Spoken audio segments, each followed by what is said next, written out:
Salut tout le monde et bienvenue pour cette nouvelle vidéo sur Blood is the New Black. Aujourd'hui, je vais vous parler de mes favoris de mai 2015. Je sais, nous sommes le 15 juin, j'ai donc un tout petit peu de retard, mais il n'empêche. Donc, c'est la première fois que je fais une vidéo mes favoris du mois. Il se trouve que j'aime bien les regarder chez les autres, donc je me suis dit que, pourquoi j'en ferais pas moi aussi en fait. Donc la voici, où je vais vous parler de mes favoris en général. Ce qui veut dire qu'on va parler de séries télé, on va parler de cahiers et ce genre de trucs. Vous ne le savez peut-être pas, mais je suis une grosse lectrice. Et du coup, je ne me voyais pas faire cette vidéo sans vous parler de lecture. Et mon coup de cœur littéraire du mois de mai 2015, c'est ceci.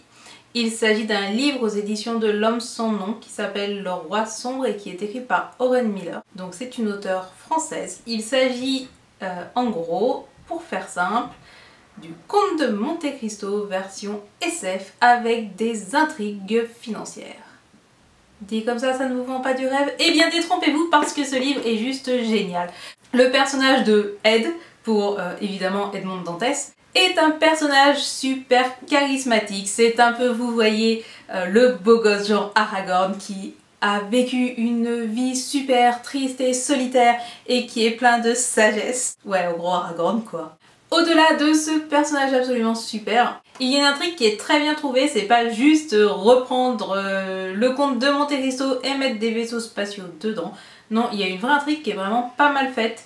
Pour le coup, c'est super en phase avec notre époque, car à un moment, on commence à parler du système financier, des banques, de la dette publique, etc. Donc il y a tout ça mélangé, et c'est juste génial. Si vous ne savez pas quoi lire cet été, vous allez me faire plaisir et aller acheter Le Roi sombre. Je suis sûre que vous ne le regretterez pas. En plus, c'est un one-shot, donc il n'y a aucune excuse. Sachant qu'en parallèle, il y a plein d'autres trucs très bien dans cette maison d'édition, comme par exemple Rose morte, mais je vous en parlerai une autre fois. Si on devait me définir, je pense qu'on dirait que je suis une grosse lectrice, donc je vous ai montré un livre, et que j'ai un grand amour pour le Japon. Du coup, les trois favoris qui viennent ont un rapport avec le Japon. Il faut savoir que je suis à fond dedans en ce moment. Donc tout a commencé il n'y a pas si longtemps puisque j'ai reçu ceci à la maison. Ceci n'est autre qu'un livre photo que j'ai fait imprimer moi-même de mon voyage au Japon. Je suis allée au Japon en mars 2014, donc ici c'est une sélection des photos que j'ai faites que je préfère. Et quand je revois mes photos, je suis genre tellement contente et j'ai tellement envie d'y retourner. À la base, je suis pas du tout livre photo en fait. Je garde mes photos sur mon ordinateur et ça me suffit. Et puis en fait, j'ai fait imprimer des livres photos suite à mon mariage parce que ma mère ou ma soeur ou autre avait envie d'avoir un objet, donc j'ai fait imprimer un livre photo et je me suis rendu compte que le livre photo en fait c'est vachement cool, donc je vais aussi faire imprimer mes photos d'Islande bien sûr. Donc là je les ai fait imprimer chez Prentu ou Prentu, je sais pas trop comment ça se prononce, et ce que j'aime beaucoup chez eux c'est que d'une part on peut vraiment personnaliser son livre photo et le papier est juste super épais. Si vous voulez voir toutes ces photos, je les ai mises sur mon autre blog sur Fallen Goddess. Je vous mettrai le lien en bas si ça vous intéresse. J'ai fait une quinzaine d'articles sur mon voyage au Japon. N'hésitez pas à les lire. Pendant que je faisais mon livre photo sur le site de Prentu, j'ai découvert que la technologie c'est absolument merveilleux et que maintenant on peut faire imprimer des cahiers avec ses propres photos. Il se trouve que j'apprends le japonais, c'est super dur mais j'apprends le japonais, et cela faisait un moment que j'étais à la recherche d'un beau cahier que j'utiliserai pour recopier mes cours au propre, faire mes fiches de vocabulaire, etc. Parce que en ce moment je le fais sur un pauvre cahier à 2 € de chez Auchan et ça me déprime un peu, j'aime bien écrire dans un beau cahier. Voilà, c'était mon obsession du moment. Et quand j'ai vu que l'on pouvait faire imprimer des cahiers avec ses propres photos, j'ai sauté de joie. Bon, c'est pas donné, hein, soyons honnêtes. Donc j'ai fait imprimer ceci. En tant que bonne mégalomane, je n'ai rien trouvé de mieux que de me faire imprimer un cahier avec un de mes propres dessins. C'est un dessin que j'avais fait pour un concours de dessin organisé par le logiciel Click Paint Studio, dont le thème était Sakura, donc les cerisiers en fleurs que vous voyez derrière la madame. C'est sur papier photo, c'est juste trop beau. Donc je vais pas vous montrer mes cours parce que j'ai un peu honte, mais en gros voilà, vous avez dedans des lignes toutes bêtes et le papier est tout doux et je peux écrire mes petits cours de japonais dedans, voilà. Et je l'aime trop. Car en plus, ce qu'il y a de bien, c'est que derrière, j'ai fait donc le fond qui est fait à Clip Paint Studio et j'ai chopé sur DeviantArt un tableau de tous les hiragana et de tous les katakana qui sont les syllabaires japonais. Et donc, si en cours, je sais plus trop comment on écrit un mot que la prof est en train de me dicter ou quoi que ce soit, j'ai toute la table au dos de mon cahier, donc ça me fait penser genre aux tables de multiplication qu'il y a au dos des cahiers de brouillon, genre de truc. Et je trouve ça juste génial et ça m'aide énormément en cours, surtout les katakana que j'ai du mal à enregistrer. Les hiragana c'est bon, mais les katakana j'en chie vraiment. Donc là c'est vraiment super. Donc voilà, si vous voulez faire un cadeau un jour à quelqu'un, voilà. Vous avez le droit de me traiter de mégalomane, mais il est pas trop joli ce cahier quand même, hein, voilà. Puisqu'on parle de l'apprentissage du japonais, je dois vous parler d'une de mes séries favorites du mois de mai, qui est une série japonaise. Les japonais ne font pas que faire des dramas à la con sur une nana qui s'infiltre dans un lycée de garçons ou je ne sais quoi, ils font aussi des dramas très drôles.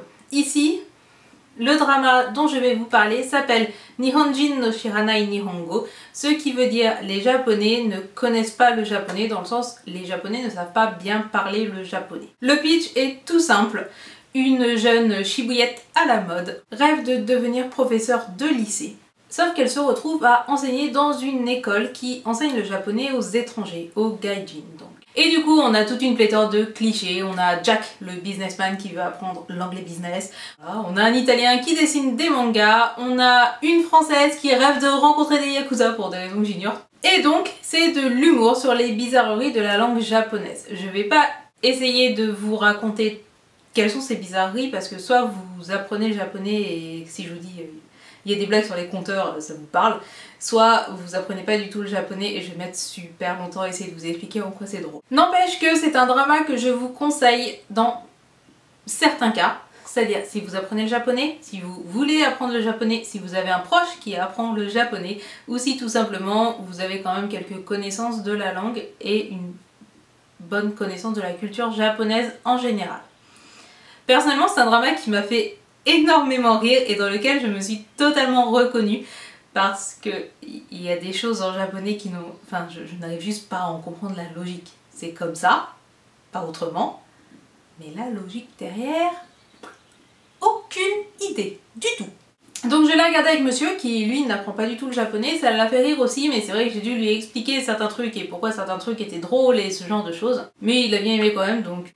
Et nous arrivons au dernier point, et pas le moindre, de ses favoris du mois. Il s'agit à nouveau d'une série, mais ce coup-ci ce n'est pas du tout une série japonaise réservée aux otaku, mais la série Viking dans sa saison 3. J'ai décidé de ne pas inclure Game of Thrones dans cette vidéo pour une raison très simple. La partie de Game of Thrones qui s'est passée en mai était juste chiante. C'est la partie du bouquin qui est chiante.